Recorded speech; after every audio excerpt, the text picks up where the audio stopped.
Hello प्यारे बच्चों, मैं मनोज वर्मा आज आपको आपकी हिंदी व्याकरण की पुस्तक में पाठ 13 अविकारी शब्द हमने जो कल शुरू किया था, इसमें हमने आपको पहला मुख्य बिंदु क्रिया विशेषण पढ़ाया था। आज हम इसके दूसरे मुख्य बिंदु संबंध बोधक की बात करेंगे। आइए पढ़ते हैं संबंध बोधक के बारे में। संबंध जमा बोधक अर्थात संबंध बताने वाला मुकुल छत के ऊपर बैठा है। कक्षा के भीतर छात्र पढ़ रहे हैं। इसको सही कर लेंगे से बच्चे।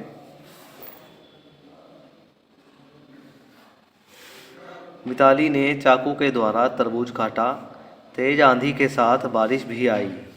उपर्युक्त वाक्यों में के ऊपर स्थान, के द्वारा साधन, के भीतर स्थान तथा के साथ सहचर शब्द दो संज्ञा शब्दों के बीच संबंध बता रहे हैं।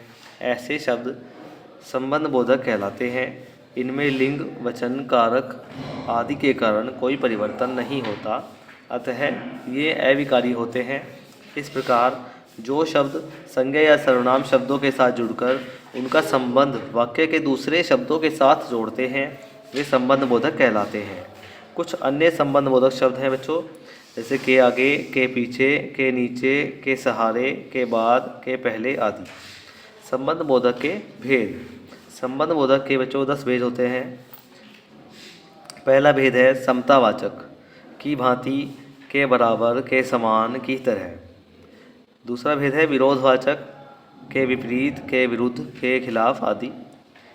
तीसरा है स्थानवाचक, के पास, से दूर, के नीचे, के भीतर आदि। फिर है दिशावाचक, की ओर, के आसपास, के सामने आदि। फिर है तुलनावाचक, की तरह, की अपेक्षा आदि।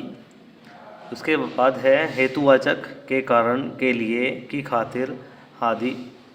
इसके बाद है कालवाचक, से पहले, के बाद, के पश्चात आदि। फिर है पृथकतावाचक, से अलग, से दूर, से हटकर आदि। इसके बाद है नौवा साधनवाचक, के द्वारा, के माध्यम, के सहारे आदि। फिर है संगवाचक, के साथ, के संग, समेत आदि। अब यहाँ पे कुछ विशेष दिया गया है, उसे भी पढ़ लेते हैं बच्चों। संबंध बोधक पदों का प्रयोग सदा के, से, की आदि के साथ किया जाता है, अन्यथा ये विशेषण अथवा क्रिया विशेषण बन जाते हैं।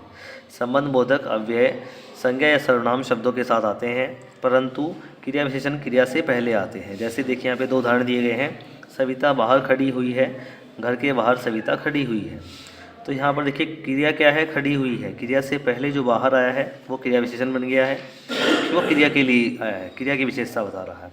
और यहाँ पर है घर के बाहर सविता खड़ी है, तो यहाँ पर क्रिया पर कोई ध्यान नहीं दिया गया है। यहाँ पर सिर्फ संज्ञा से पहले, संज्ञा के साथ में जो के बाहर लगा है वो होता है संबंध बोधक।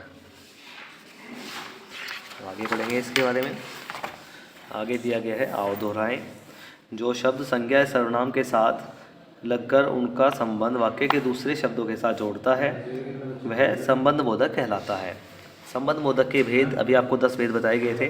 पहला भेद समतावाचक, दूसरा विरोधवाचक, फिर स्थानवाचक, दिशावाचक, तुलनावाचक, हेतुवाचक, कालवाचक, पृथकतावाचक, साधनवाचक तथा संगवाचक। अब प्रश्न बनता है यहाँ पर, संबंध बोधक किसे कहते हैं, उदाहरण भी दो। तो प्यारे बच्चों, इसमें हम इसकी जो परिभाषा है वो लिखेंगे प्रश्न में।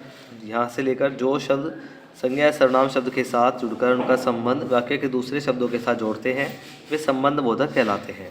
तो आपको यहाँ से यहाँ तक इसमें लिखना है और उसके बाद 2 उदाहरण देने हैं। तो आप इन चारों में से कोई भी 2 उदाहरण यहाँ पे आप इसके नीचे लिख दोगे। इसके बाद दिया गया है, अगला प्रश्न है, संबंध बोधक के कितने भेद होते हैं। तो प्यारे बच्चों, इसमें उत्तर आपको लिखना है, संबंध बोधक के 10 भेद होते हैं और वे 10 भेदों के नाम आपको यहाँ से यहाँ तक लिख देने हैं, पूरे इन 10 भेदों के नाम। इसके बाद पहला प्रश्न भी आपको करना है, निम्नलिखित वाक्यों में से संबंध बोधक अव्यय छाँट कर लिखो। तो संबंध बोधक अव्यय छाँट कर आपको सामने लिखते हैं। विद्यालय के सामने कैंटीन है, रात्रि से पूर्व बस लखनऊ पहुंच जाएगी, शिक्षा के बिना जीवन व्यर्थ है, रोशन ने तार के द्वारा माता जी की बीमारी की सूचना दी। तो इसको आपको सामने लिख देने हैं जो संबंध बोधक इसके अंदर है। आज का कार्य बच्चों इतना ही है। धन्यवाद।